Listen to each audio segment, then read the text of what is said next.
নাটোরের গুরুদাসপুরে এবছর লিচুর বাম্পার ফলন হয়েছে। আকার এবং স্বাদের কারণে জেলা জুড়ে কদর রয়েছে এখানকার লিচুর। বাজার মূল্য ভালো পাওয়ায় চাষিদের মুখে ফুটেছে হাসি। সব ধরনের পরামর্শ দিয়ে সহায়তা করছে কৃষি বিভাগ। মিজানুর রহমানের প্রতিবেদন জানাচ্ছেন তাহসিন তারিন।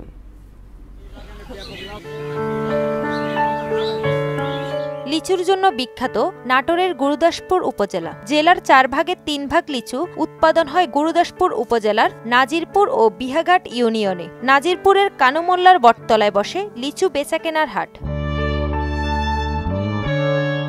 এবছর শুধু গুরুদাসপুর উপজেলাতে ৩,২৮০ মেট্রিক টন লিচু উৎপাদন হয়েছে, যার বিক্রি মূল্য প্রায় ৭০ কোটি টাকা। বাজারটা খুব ভালো আছে, আমরা এবছর লাভবান হতে পারবো। লিচুর ন্যায্য দামটা আমরা বাজারে পাচ্ছি না বিভিন্ন সিন্ডিকেটের কারণে। বাগানের খরচাটা অনেক বেশি বেড়ে গেছে, যে ২,২২০ টাকা দাম, এই দামটা আসলে আমাদের বাগান মালিকদের পোষাচ্ছে না। এই বছরে ফলনও বেশি, আলহামদুলিল্লাহ আমাদের বাজারও বেশি, আমরা খুব খুশি। প্রত্যেক বছরে এখানে আসি, এখান থেকে মাল কিনে নিয়ে আমরা বিভিন্ন ডিস্ট্রিক্টে সাপ্লাই দিই, মোটামুটি আমরা লাভবান। বরাবর চেয়ে এবার একটু মালের দাম বেশি, আর কৃষকরাও চাষিরাও মাল বেচে আনন্দিত।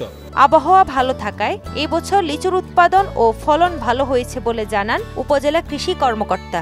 আবহাওয়া ভালো থাকায় লিচুর উৎপাদন ভালো হয়েছে। আমরা আশা করছি এবার গুরুদাসপুরে প্রায় ৭০ কোটি টাকার লিচু বেচাকেনা হবে। দিন শেষে কৃষকরা লাভবান হবেন বাগান পরিদর্শনে গিয়ে এমন আশা জানিয়েছেন উপজেলা নির্বাহী কর্মকর্তা। লিচুর পরিপক্কতা শুরু হয়েছে, আমরা আশা করছি যে 2-1 দিনের মধ্যে আমরা বাজারজাত করতে পারবো, কৃষকরা লাভবান হবে। চলতি মৌসুমে নাটোর জেলায় ৭,৮৯৭ মেট্রিক টন লিচুর মধ্যে শুধু গুরুদাসপুর উপজেলাতে উৎপাদন হয়েছে ৩,২৮০ মেট্রিক টন লিচু।